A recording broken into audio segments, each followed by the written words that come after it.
주님이 주의 날 밤모섬에서 계시 가운데 사도 요한에게 나타나신 것은 그 말씀을 하심으로 사도 요한과 초대교회 성도를 격려하고 위로하고 힘을 주시기 위해서였던 것이고, 오늘 말씀이 그 모든 말씀의 시작인 것이지요.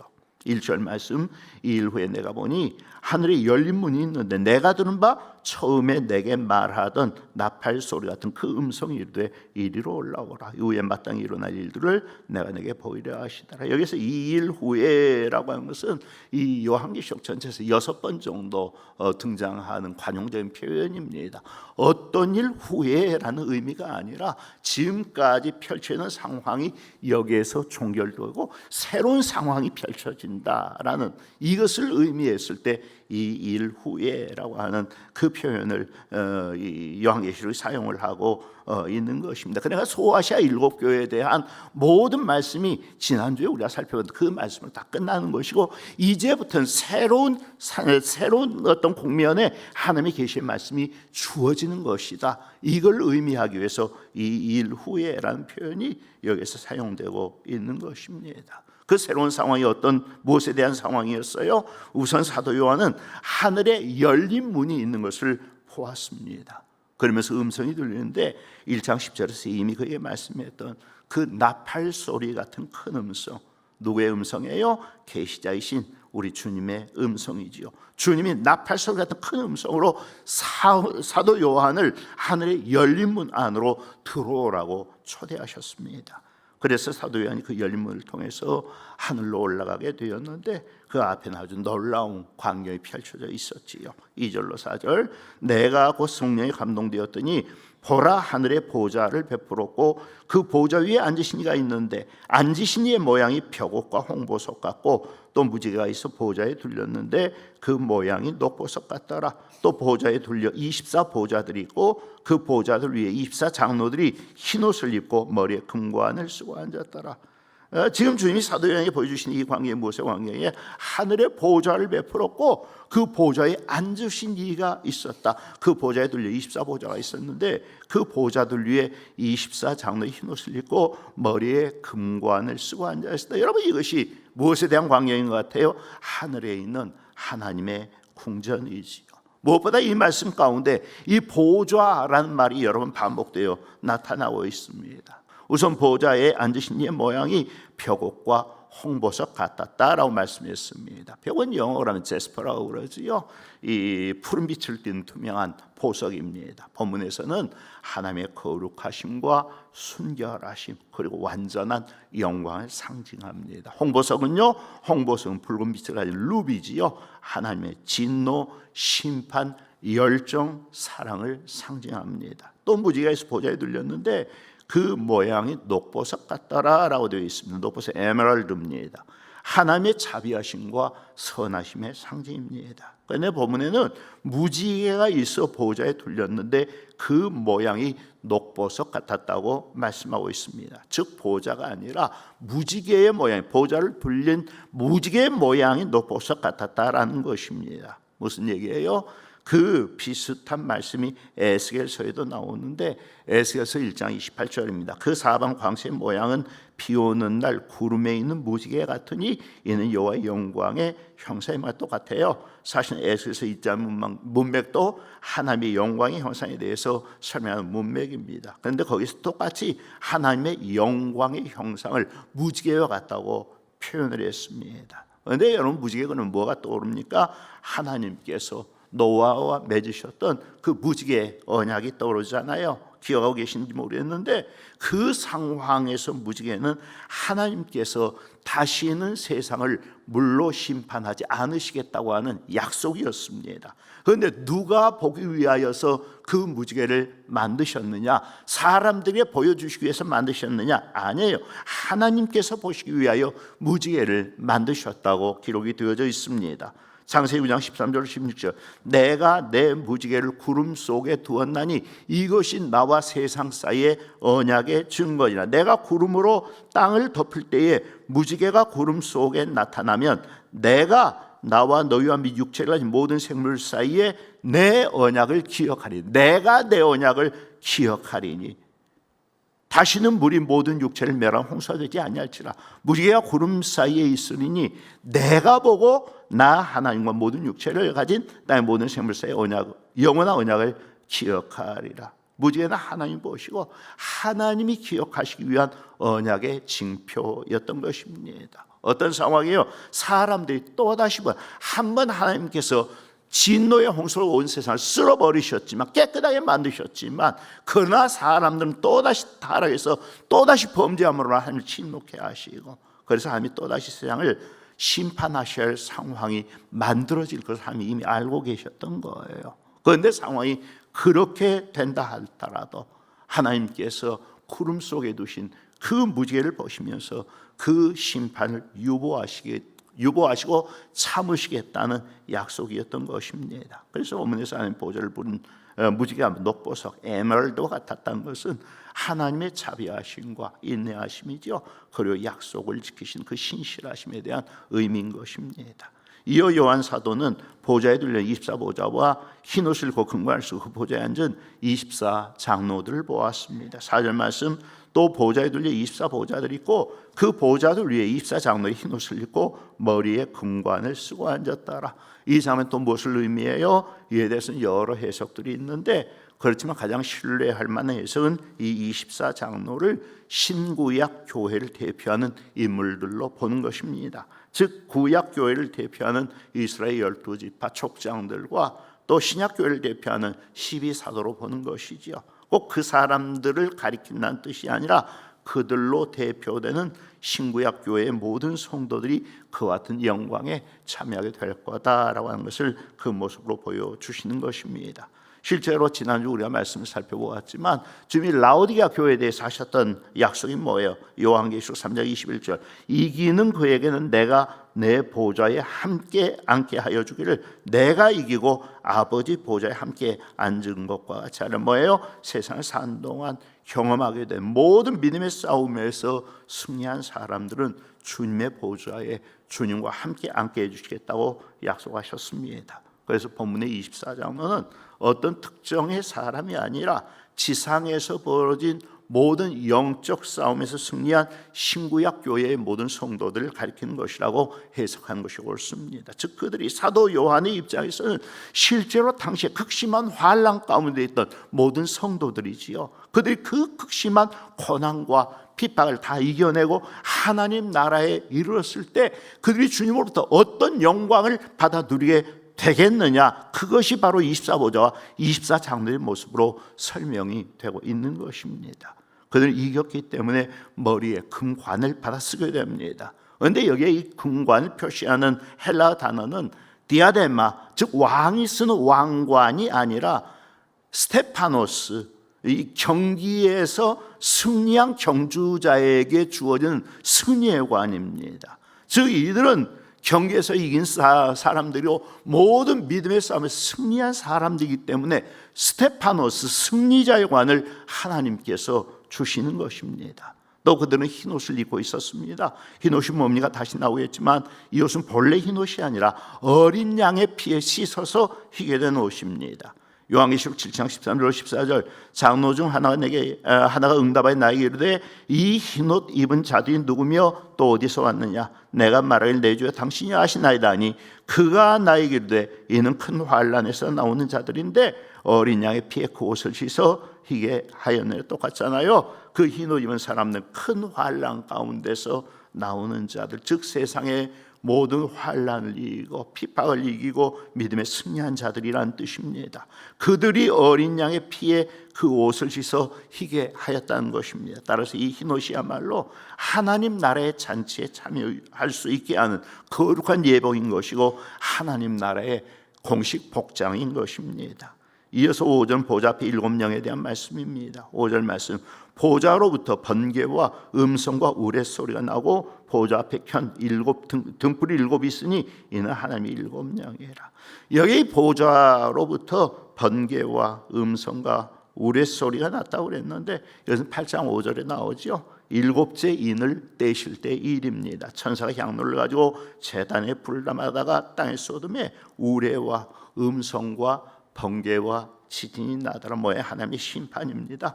보좌에 앉으신 하나님께서 세상을 심판하십니다. 즉 본문에 나타난 보좌의 모습은 말 그대로 세상을 통치하시는 통치자 하나님의 모습인 것이고 그분의 심판하시는 모습인 것입니다. 즉 누가 이 세상의 진정 왕이시고 최종적 심판자냐 하는 것을 이 환상을 통해서 분명히 보여주시는 것이지요. 그런가 보좌 앞에 7영에 대해서도 말씀하는데 그 설명 본문에 그대로 나와 있습니다. 보좌 앞에 현 7 등불이 있으니 이는 하나님의 7명. 요한계시록에서 가장 중요한 것 중 하나가 이 숫자로 표현된 상징입니다. 24장로가 구약 12교회와 신약 12교회를 상징한다고 말씀을 드렸는데 그것은 하나 둘 셋 넷 해가지고 12를 세어 12이 아닌 것입니다. 이 12라고 하는 숫자는 무엇을 상징하냐면 하나님의 선택을 상징하고 의미하는 숫자가 바로 이 12입니다. 예수님께서 제자를 세우실 때 12를 따로 구별하여 세우시고 그들을 사도라고 불렀잖아요. 요한계시록에서는 하나님께서 택하셔서 구원하실 사람들의 총수가 12라는 숫자로 표현이 되는 것입니다. 그러면 7은 뭐예요? 한기 세상을 창조하실 때 며칠 만에 완성하셨어요? 7일 동안에 완성하셨잖아요. 그래서 이 7이라고 하는 숫자는 하나님이 어떤 일을 완성하시는 그 숫자인 그 완전 숫자인 것이지요. 앞으로 요한계시록을 읽어나가면서 이 7이라는 숫자가 계속해서 등장할 텐데 그 7의 숫자를 통해서 하나님께서 세상을 심판하시고 하나님의 나라를 완성해 나가시는 것입니다. 그처럼 요한계시록 모든 숫자는 하나 둘 셋 넷으로 헤아려지는 숫자가 아니라 그 숫자로 의미되는 그 무엇을 상징하는 것입니다. 즉 숫자 자체가 그 숫자로 상징되는 어떤 의미를 나타내는 것이지요. 앞으로 7장으로 넘어가면 가장 논란이 되는 이 14만 4천이라는 숫자가 나올 텐데 그때 가서 다시 설명해 드리겠지만 신천지에서 자기들이 14만 4천을 이룬다라고 하지만 여러분 이 14만 4천이라는 숫자가 뭡니까? 14만 4천은 12 곱하기 1000 해서 나오는 숫자가 14만 4천입니다. 처음 12는 구약에 구원받은 사람들의 총 숫자를 의미하는 것이고 두 번째 12는 신약 시대에 구원받은 사람의 총 숫자를 의미하는 것입니다. 그 둘을 곱하고 거기에서 10 곱하기 10 곱하기 10이라고 하는 숫자는 히브리서의 히브리적 개념에서 채웠다라는 게 충만하다라는 개념이에요. 그러니까 구약에 구원받은 사람의 숫자와 신약에 구원받은 숫자를 다 채웠다. 그것이 바로 14만 4천으로 표현이 되는 것입니다. 그래서 이 14만 4천이라고 하는 숫자는 오늘 한 명 전도해서 내일 둘이 되고 둘이 또 전도해서 모레 넷이 되고 그렇게 해서 만들어지는 숫자가 아니라 모든 세대, 모든 세상 가운데서 하나님이 구원하신 그 사람의 총 숫자를 14만 4천이라고 표현을 하는 것이고 그 숫자의 실제적인 숫자는 100만 명이 될 수도 있고 1000만 명이 될 수도 있고 수십억 명이 될 수도 있는 것입니다. 그래서 요한계시록 7장에 가서 그 상황을 보면 내가 보니 각 나라와 족속과 백성과 방 가운데서 아무라도 능히 헤아릴 수 없는 수많은 사람들이 흰옷을 입고 손에 종려가지를 들고 하나님 보좌 앞에 하나님 찬양한다고 되어 있거든요. 그 숫자가 14만 4천이라고 하는 상징적인 숫자로 표현이 되고 있는 것입니다. 소아시아 7교회도 마찬가지예요. 소아시아 7교회도 하나 둘 셋 넷의 7이 아니라 하나님이 이 땅에 세우신 모든 교회의 총수를 7이라는 숫자로 표현을 하고 있는 것이고 그래서 그 7 교회가 세상에 나타날 모든 교회의 모습들을 거기서 다 보여주고 있는 것이지요. 본문에 나타난 보좌 앞에 7명도 하나님의 보좌 앞에 숫자로 7명이 서 있었다는 뜻이 아니라 성령의 완전성과 충만성입니다. 그 성령의 완전성과 충만성을 7이라는 숫자로 표현해 놓은 것뿐이에요. 그럼 보좌 주변에 있는 네 생물은 뭡니까? 6절에 그랬지요. 보좌 앞에 수정 같은 유리바다가 있고 보좌 가운데와 보좌 위에 네 생물이 있는데 앞뒤에 눈들이 가득하라. 성경에서 4, 4이라고 하는 숫자는 뭘 상징합니까? 일단 4 그러면 동서남북을 가리키잖아요. 세상을 상징하는 숫자가 4입니다. 1이라고 하면 유일하신 하나님, 2는 사람이죠. 남자와 여자. 3은 삼일체 하나님의 숫자.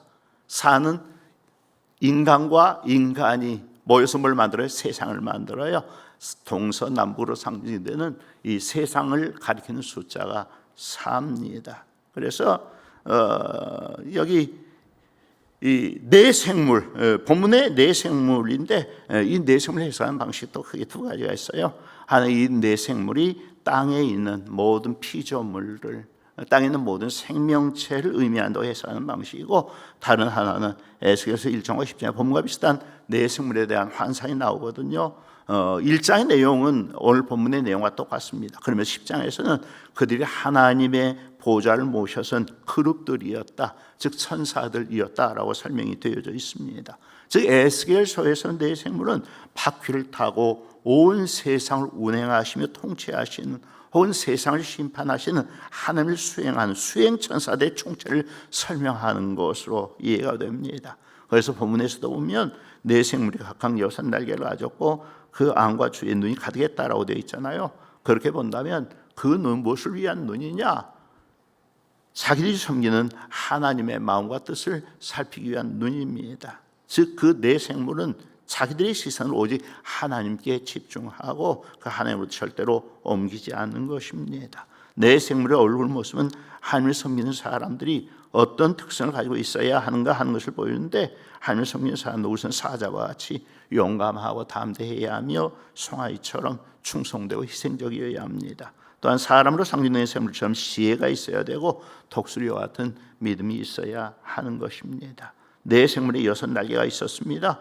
본문의 6날개에 대한 설명이 자세히 나타나 있지 않지만 이사야 6장 2절에 잘 나타나 있습니다. 이사야 6장에는 물론 그룹 천사, 케루빔 천사에 대한 그런 설명이 아니라 스랍 천사에 대한 세라핌이라고 불리는 이 스랍 천사에 대한 묘사입니다만 6날개가 있는 것은 똑같습니다.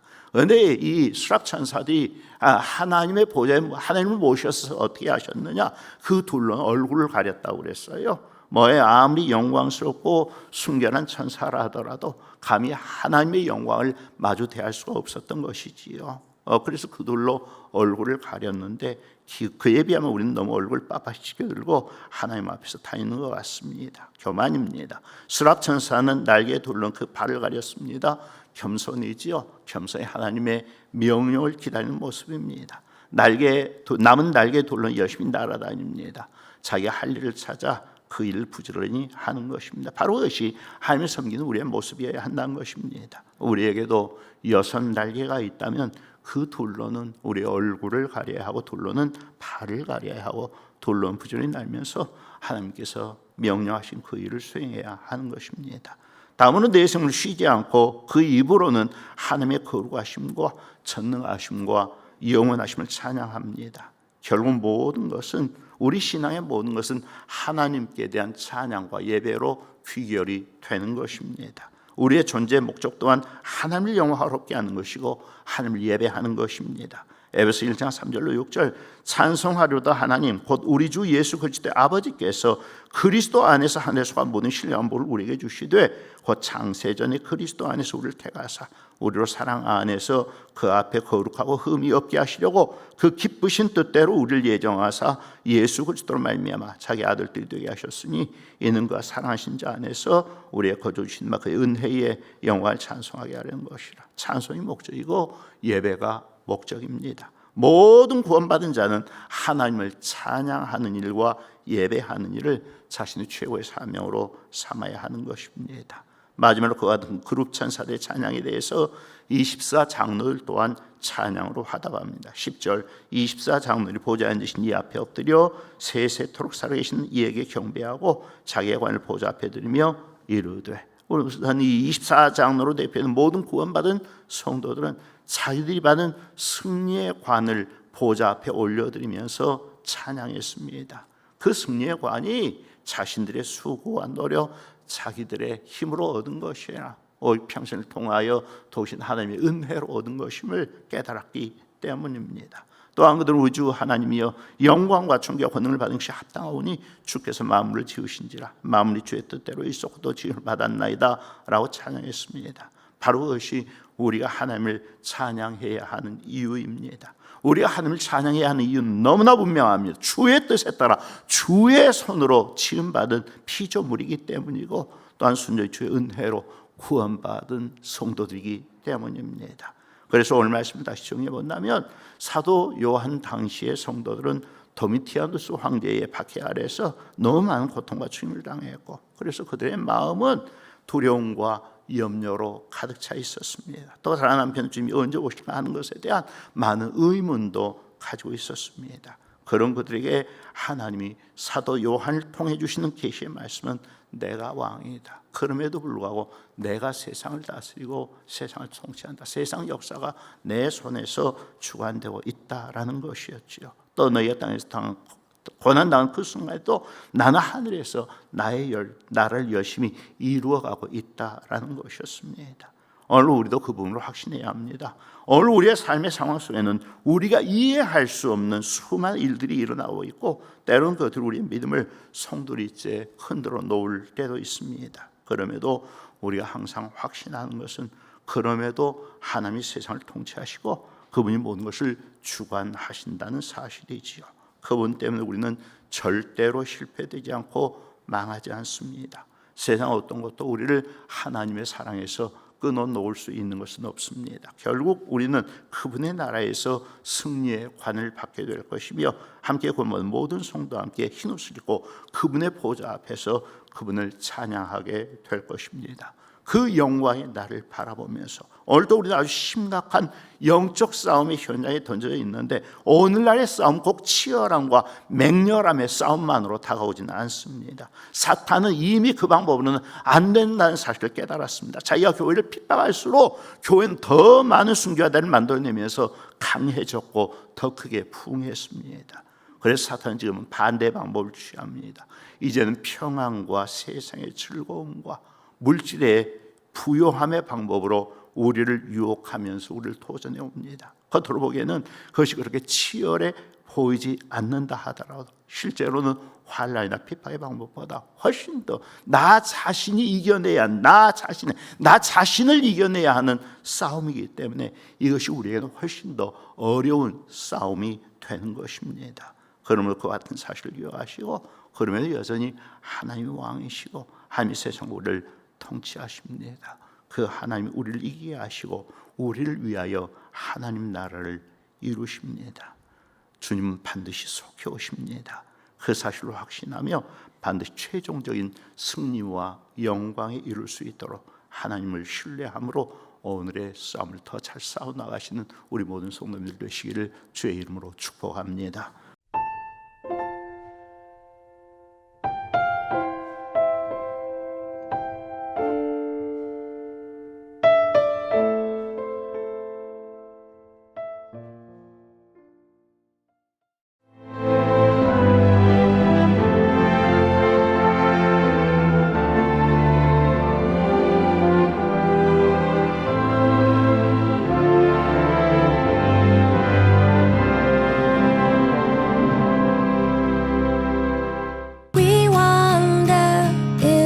가을 햇살에 물든 섬, 보랏빛 아스타가 섬을 물들이고 화려한 맨드라미가 바람에 물결치는 가을. 산책로를 따라 걷는 순간, 가을바람과 꽃향기가 어우러져 특별한 순간을 선물합니다.